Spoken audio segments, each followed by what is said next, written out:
Murakoze cyane nk'uko busanzwe dusanzwe tugira ibiganiro bitandukanye bivuga ku Mana, bivuga ku butumwa bwiza bwa Yesu Kristo. Uyu munsi rero turishimye cyane, njyewe uri hano nitwa Nakitimana Eric, ariko ndi kumwe n'umusore mubona ukiri muto cyane. Reka nawe musaba twibwire. Yego, nitwa Sakufi Robert, ndi umusore. Yego, Imana imuhe umugisha. Yitwa Sakufi Robert, ni umusore ushima Imana cyane, ndabona agatwenge ari kose, ashima Imana rwose. Hanyuma reka mbere yo kugira ngo yenda atubwire iki Imana yamushyize ku mutima, reka tumusabe abanza dusengere, noneho ahita anakomerezaho. Ni karibu. Yego, atuwa Imana dusenge. Uwiteka mwa Imana yacu, Mana iriho kandi izahora iteka ryose, turagushimye turaguhimbaje bwa kanya keza wongeye kuduhereza kugira ngo abana bawe tuganire ku by'ubwami bwawe, byungura abantu, byungura imitima y'ubwoko bwawe, nuko duce bugufi ngo uzube hamwe natwe, Mwuka wera wawe arushaho kudusobanurira ndetse yatwishurire mu izina rya Yesu. Amen. Amen. Karibu Brother Sakufi. Yego, murakoze cyane. Uno munsi turaganira ku bwami bw'Imana, ubwami bw'Imana aribwo kwinjira mu isezerano rishya, ubwo Kristo Yesu yazaga mu isi. Yego. Yari Imana ahinduka umuntu aza abana natwe kugira ngo twebwe abanyabyaha aduha agakiza. Niko yishyizeho ibyaha byacu,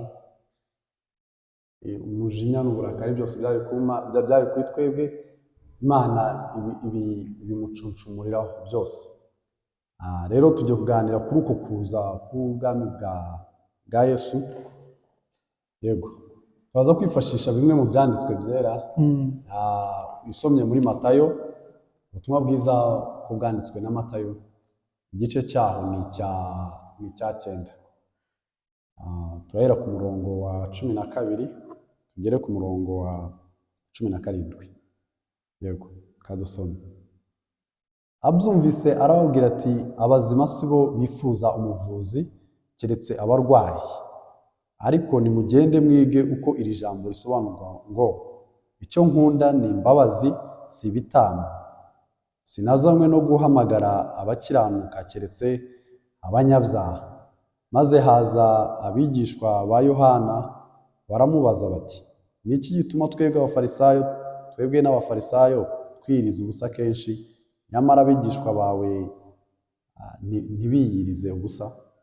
Yesu arabasubiza ati, abasangwa ntibabasha kugira agahinda bakiri kumwe n'umukwe, ariko iminsi izaza ubwo umukwe azabavanwamo nibwo baziyiriza ubusa. Ntawe utera ikiremo n'igitambaro gishya ku mwenda ushaje, kuko icyo kiremo cyaca umwenge ukarushaho kuba mugari. Kandi ntawe usuka vino y'umutobe mu mifuka y'impu ishaje. Wagira atyo iyo mifuka yaturika, vino igasandara hasi, imifuka ikononekara. Ahubwo vino y'umutobe isukwa mu mifuka mishya, byombi bikarama. Amen. Yego, aha ni Yesu yarimo aganira n'abigishwa, n'abafarisayo. Abafarisayo bakunda kumubaza bamushinja yuko Kristo Yesu akunda kugendana n'abanyabyaha, abakoresha b'ikoro. Icyo gihe bari abantu bangwaga cyane kuko bari barivanze n'abanyamahanga, babakaga imisoro bo bakagenda nabo, kandi bamwe muri bo ubwo babasaga nk'aho babagambaniye, so bakabona ko ari abanyabyaha. So ubwo ibyo byose ni bimwe mu byatumaga sosiyete ibafata nk'abantu babi. Ariko Yesu we amaze kuza, abo bantu bitwa ko ari babi nibo yakundaga kubana nabo, nibo yakundaga kugendana nabo. Hanyuma abigishwa be baza kumubaza, se urebye mu gice kibanza nibwo inuza bano b'abafarisayo babaza Yesu, bakamubaza bati, kuki ukunda kugendana n'abakoresha b'ikoro. Abasubiza neza akababwira ngo ntabwo naje kureba abo ngabo biyita ko ari bazima, ahubwo naje kureba abo barwayi. Ni ikigaragaza ko Yesu we yaje kureba abo ngabo bemera ko ari babi, wemera ububi bwe akamenya ko ari umunyabyaha rwose akeneye imbabazi z'Imana. Uwo nguwo ni we Kristo yaje ashaka. Hanyuma ukurikiyeho izi ntumwa ababigishwa ba Yohana Umubatiza. Aha ngaha iki gihe ni igihe Yohana Umubatiza yari afunze. Hanyuma ababigishwa be baza kuza kubaza Yesu, baramubaza se tujya tubona twebwe turiyiriza n'abafarisayo bariyiriza, bajyaga bagira iyo mihango yo kwiyiriza. Abafarisayo biyirizaga 2 mu cyumweru. Nibwo Yesu yabasubije ati ikibazo yagiye ari ngo nuko abo babigishwa ba Yesu batiyirizaga, ariko kandi bo biyiriza. Yesu niko kubabwira ati baracyari kumwe n'umukwe, baracyari kumwe n'umukwe. Ati iminsi izaza ubwo nzabavanwamo. Yavuga kubavanwamo yavugaga urupfu rwe, izuka ndetse no kujyanwa mu ijuru. Ubwo azabavanwamo ababwira ko ibyo ngibyo azabikora, ibyo bazabikora. Iki kintu cyumve neza, ntabwo ababwira ko ibyo bintu ari ibyabo ngabo, byabo muri Old Testament gusa, cyangwa se bagendera mu mategeko bakigendera muri ibyo ngibyo, ahubwo abasobanurira yuko nuko akiri kumwe nabo, aracyari hamwe muri bo. Rero mu gihe bakiri kumwe nabo, baracyari mu gihe cy'uko baracyari mu mudendezo, baracyishimye, aracyarimo arabasobanurira iby'ubwami bw'Imana bushyashya, kuko Yesu yari aje kuzana isezerano rishya, ariryo turimo uno munsi wa none.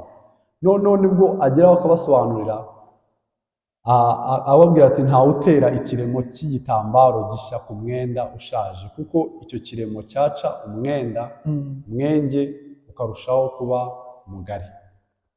Yesu yarazanye isezerano rishya, niwe muhuza w'isezerano muri isezerano turimo rya New Testament. Ntekereza ko ari we ahanini rishingiyeho, bikanafata Bibiliya yose, byose tukaba tubibona ko ari ubutumwa bwiza. Dushobora kubona ko ni ubutumwa bwiza ku bantu bose, nyine ugiye kukigisha uwo ari we wese tubonamo Kristo. Rero muri ubwo buryo niho dusanga Yesu abasobanurira akavuga ati ntabwo wafata umwenda mushyashya ngo utere ku kiremo gishaje. Bivuze ngo iki? Ibintu bishyashya yarazanye ntabwo ari ubizane ngo abishyire ino yarazanye ukwizera ntabwo ari ukuzanye ngo aguhuze n'aya mategeko, ngo abihuze n'amategeko. Byari bigoranye cyane, kuko abangaba bari barabaye abanyamategeko cyane, bibonaga nk'abantu bakiranuka cyane ku mategeko, Iyo usomye Luka igice cyaho cya 12, guhera ku murongo wa 9 ujya mu murongo wa 14, niho Yesu ababwira uriya mugani w'umukoresha w'ikoro n'umuntu uza n'umufarisayo. Abagereranya abo bantu babiri. Rero Yesu umukoresha w'ikoro we yibona nk'umuntu ukiranuka, ariko ngo uwo nguwo uyu nguyu umukoresha w'ikoro we akibona nk'umunyabyaha. Avuga ati ngo yikubita mu gatuza ngatinya no kureba mu ijuru, avuga ngo Mana ugire gute? Mana umbabarire kuko njye ndi umunyabyaha. Yesu asoza arababwira ngo ndababwira ukuri yuko uwo muntu yamanutse agiwe ari we utsindishirijwe kuruta wa wundi, kuko uwishyira hejuru azacishwa bugufi, ariko uwicisha bugufi azashyirwa hejuru. Sibyo? Agaragaza yuko bene abo ngabo babona ko ari abanyantege nkeya, abo tubona ko ari abanyantege nkeya bemera ibyaha byabo, abo nibo yaje kugira gute? Gutsindishiriza. Nibo yaje kugira ngo bahabwe ubugingo. Si uwo nguwo ubona ko ibyo yakoze agakiza agiye kubona, cyangwa se gukiranuka ko gushingiye ku mirimo yakoze. Oya, ahubwo ni ugushingiye ku kuri Kristo ubwe, yemera ko ari we gukiranuka kwiwe. Si uko ntakoze iki ngiki, ahubwo nuko ari Kristo wabanje. Rero ibyo ngibyo niko kwizera yabazaniye, nicyo cyatumye agenda ahitamo abo bose akagenda abasobanurira, abigisha yuko ari we nzira wenyine, niwe nzira y'ukuri wenyine n'ubugingo, nta wundi. Nicyo cyatumye atangiza abo bantu bose akagenda nabo akabana nabo. So nsoza tugana ku musozo, iyo usomye mu rwandiko Pawulo yandikiye abaroma mu gice cya 4 umurongo waho wa 3 kugeza no kwa 6, aravuga ngo mbese ibyanditswe bivuga iki? Ntibivuga ngo Aburahamu yizeye Imana bimuhwaniriza no gukiranuka, nyamara ukora ibihembo bye bimuhwanira no guherwa ubuntu, ahubwo abyita ubwishyu. Ariko rero udakora ahubwo akizera atsindishiriza abanyabyaha. Kwizera kwe kumuhwanirizwa no gukiranuka, nk'uko Dawidi nawe yeruye amahirwe y'umuntu uwo Imana ibaraho gukiranuka atabiheshejwe n'imirimo, ati hahirwa ubabarirwa ibicumuro byabo kandi ibyaha byabo bigatwikirwa. Amen. So aka gakiza cyangwa se kwinjizwa mu isezerano rishya, nkatwe abakristo, indorerwamo tugomba kubireberamo ni ukubirebera muri Kristo mbere na mbere. Kristo yamara kuvaho hakazaho ya mirimo myiza, nibyo Kristo adutegeka. Ni nabyo adusaba twese ku bantu b'Imana, ubwoko bw'Imana, hazeho gukiranuka kw'Imana tubonera muri Kristo Yesu, hanyuma ibyo bindi byose tubibonera muri Kristo Yesu. Nibwo imirimo yacu izemerwa imbere y'Imana. Yego, murakoze cyane. Hanyuma Brother Sakufi, urakoze cyane. Imana iguhe umugisha, utubwiye ijambo rikomeye cyane, ndetse abantu benshi cyane baduteze amatwi, ndifuza ko bari buse gusobanukirwa. Ubundi iyo umuntu tumenyereye ko iyo umuntu abwirije, yego iwacu mu nsengero turavuga ngo amen, ariko n'intego y'iyi channel yacu yitwa Live for Christ Alone TV, harimo no kuzajya habaho no kubaza n'ibibazo kugira ngo n'abaduteze amatwi babashe kumva.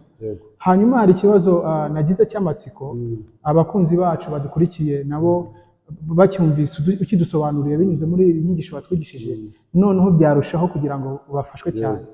Nagize ikibazo ndibaza nti ese ziriya nyigisho uburyo Yesu yagendanaga n'abantu baciye bugufi, biriya iyo tubirebye, cyangwa se uburyo yari afite guca bugufi, iyo tubirebye nko muri iki gihe tubona hariho abantu icyo kintu batakigira, kandi bavuga ko ari n'abakristo, kandi bakavuga ngo tuzi ko kuvuga ngo uri umukristo means to belong to Jesus, cyangwa se Yesu niwe waturutseho, niwe mwami wawe. Hanyuma abandi bakavuga ngo ntago tuzitandukanya na bariya badakijijwe, ntago tuzagendana nabo. Ni iki wabwira abo bantu bafite mwene uko kwishyira hejuru bakumva batandukana n'abantu badakijijwe? Ni iyihe nama wabagira? Noneho usubiza icyo kibazo uhita unadusoreza dusenga. Urakoze cyane. Yego, ubu niba numvise neza, ikibazo nuko aho abantu batangira kwishyira hejuru bakumva ntibabonana, bagendana n'abo bantu b'abanyabyaha. Yego, ibyo bintu uko nabisobanura n'ukuntu mbere na mbere Yesu yakunda kugendana n'abigishwa, sibyo? yarimo arabahamagara. Yesu mbere na mbere ubona ikintu cyakimujyana igiki, ni ukubwiriza abo bantu, ni ukubazana, sibyo? Bona hano yari amaze guhura na Matayo, niwe yari arimo ahamagara, ari umukoresha w'ikoro, sibyo? Ariko wowe wakwibaza ngo wowe mukristo, noneho wowe mukristo, ese uwo muntu wita ko ari umunyabyaha, ese utari umunyabyaha ninde? Icyo ni cya mbere. Ahubwo wenda wavuga ngo uwo nguwo utarizera Kristo, ni iki gitumye ujya kubonana nawe, sibyo? Ni iki gitumye? Kuko urumva Yesu yari agiye kubonana nawe kugira ngo abazane, abegereze, bahamagare. Wowe nk'umuntu rero, kote nabireberamo ni uko ku mukristo biba byiza niba ugiye kureba abantu reba niba wowe ugiye kuba influence cyangwa se niba aribo bagiye ku influence sibyo kuko hari ibintu tubyitiranya kuba nagendana n'abanyabyaha rimwe na rimwe ugasanga nanjye ntangiye kononekana ingeso zanjye sibyo ndavuga ubwo nivuga abanyabyaha ndavuga abatizera ndavuga abantu batarizera sibyo ntabwo ndi kuvuga ibindi ni ukuvuga abantu batarizera niyo none ingeso zanjye cyaba ari ikibazo ariko nindamuka njyewe ngiye kugendana nawe kugira ngo mubwirize ngende mubwirize ubutumwa bwiza biraba ari byiza atari ukuvuga ngo sinishyire hejuru ko nanjye nagiriwe ubwo